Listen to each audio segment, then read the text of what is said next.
السلام عليكم ورحمة الله وبركاته. مرحبا بالجميع في فيديو جديد مع وصفة جديدة. اليوم إن شاء الله غنشوفو مع بعضنا سلو، واحد سلو مذاق خرافي كيجي رائع جدا ولذيذ معلك تبارك الله ما شاء الله، وبمكونات طبيعية وصحية بدون دقيق أبيض بدون سكر، بمحليات طبيعية، مكونات كلها مفيدة للجسم ومقوية كذلك.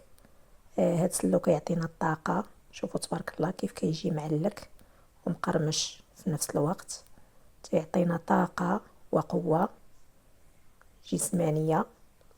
هذا كيساعدنا باش نحاربوا العياء والإرهاق والفشل اللي تيكون عندنا طوال النهار الصيام، خصوصا إلا تناولناه في وجبة السحور. غير شوية منه كيساعد كنبقاو عندنا الطاقة باش نديرو الشغال ديالنا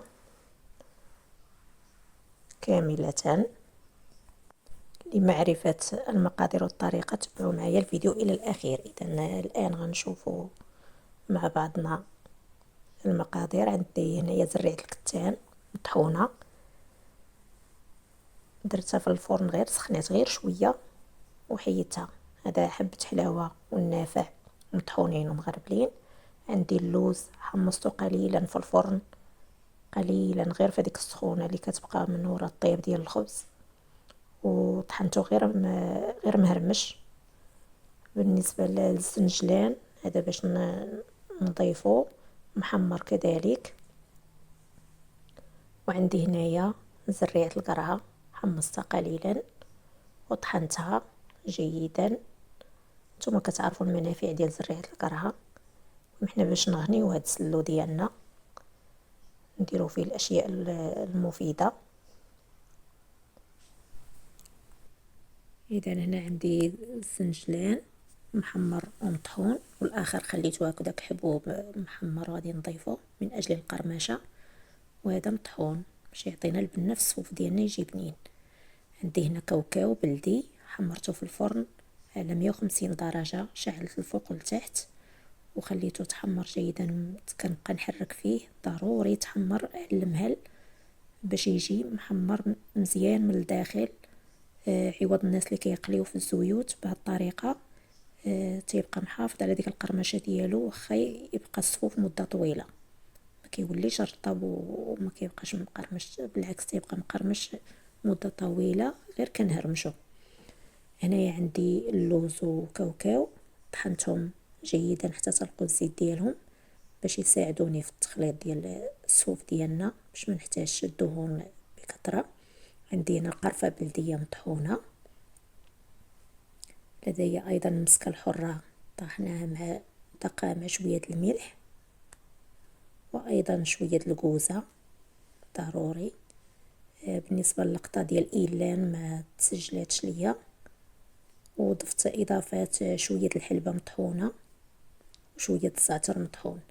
بالنسبه للتحليه عندي هنايا التين المجفف، ديك الشريحه الرقيقه الصغيره اللي كتكون كنجففها جيدا وكنطحنها ونغربلها حتى كتولي هكذا بودر. نتوما عارفين المنافع ديال التين باش نغنيو هاد الصوف ديالنا وباش نحليو بمحليات طبيعيه. عندي هنايا ايضا النبق حتى هو طاحناه ومغربلاه جيدا. حرصوا ان بالنسبه للنبق خصو يتغربل جيدا في شطاطو، لان داك العظومه ديالو الا بقى منهم شويه كيهرس الدراس وكيكون صعيب، ضروري تغربلوه جيدا. هنايا الخروب ايضا طحنته حتى هو يتغربل جيدا حتى هو، لان تيكون داك العظم ديالو جد صلب. اذا هذه هي المكونات والاضافات اللي كنضيف في الصفوف. دابا غادي نمروا للشيء القوي والمهم في هذه الوصفه باكملها اللي هو الدقيق باش غادي نحضروا هاد الصفوف. هذا دقيق الشعير، خديت الشعير وفزقته في الماء 48 ساعه، 24 ساعه بدلت له الماء باش ما يديرش الريحه، وعدت رجعته 24 ساعه اخرى وصفيته من هذاك الماء، درته في الكسكاس فورته وعاد نشرته حتى يبس، ثم حمصته في مقلاة ديال الطين على نار هادئه وحمصت معاه الحمص، وكذلك العدس البلدي، وكذلك الذرة، وزدت عليه الأعشاب بحال النعناع الفلفلي، فليو، تيميجة، الزعتر، الأعشاب اللي عندكم مهم. وطحناه كامل في المطحنة، جبتو غربلتو، حيدت منه النخالة وداك السميد، وخليت غير الدقيق. هذا دقيق الشعير رائع جدا، ومحضر بواحد الطريقة تقنية رائعة جدا، واخا تياخد الوقت بزاف، ولكن ماشي مشكل لان قيمته كبيرة بزاف. كيولي اضعاف مضاعفة للشعير العادي. الصراحة رائع رائع جدا. بالنسبة للسيدات اللي عندها الوقت ديروا بهذه الطريقة، سبحان الله العظيم، لان والله انا جربته، تيعطي واحد القوة خارقة للجسم. سبحان الله، ما كيبقاش داك الفشل وداك العياء.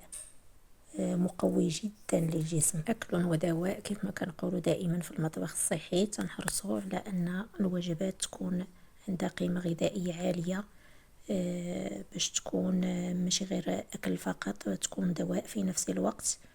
كذلك حتى الناس اللي عندهم فقر الدم، ودي زوين اليوم هذا سلو بهذه الطريقة. الناس اللي عندهم أمراض، سبحان الله، كيعطي واحد القوة عجيبة عجيبة هاد التسفوف بهاد الطريقة هادي. وباش نخلط هاد السلو غادي نستعمل زيت زيتون، لان انا بغيت نغني هاد السلو، نزيد ليه القيمة الغذائية. نضيف فيه زيت الزيتون. بالنسبة للناس اللي ما باغينش يديروا زيت زيتون، يقدروا يطحنوا المكونات كلها ديال اللوز والزنجلان وكاوكاو جيدا باش هي يخلطوا بها. ولكن الصراحة بهذه الطريقة تيجي شوية مقرمش، وسميتو تيكون احسن من هذاك اللي تيجي هكذاك المكونات كلها مطحونة جيدا. هذاك كيلصق شوية في الحلق، بالنسبة لهذا ما كيلصقش في الحلق، تيجي رائع. اذا دابا غنبدا نخلط في المكونات. غندير النواشف هي الاولى. خديت دابا الدقيق ديال الشعير، نضيف ليه الزنجلان اللي مطحون محمص ومطحون، ايضا كاوكاو مهرمش، ما كنطحنوش بزاف.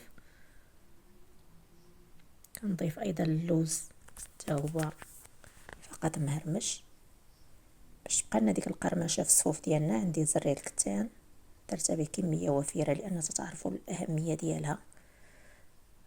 بالنسبه للاوميغا 3، النافع وحبه حلاوه مطحونين جيدا ومغربلين، مكونات كلها بلديه طبيعيه. عندي زريات القرعه ايضا.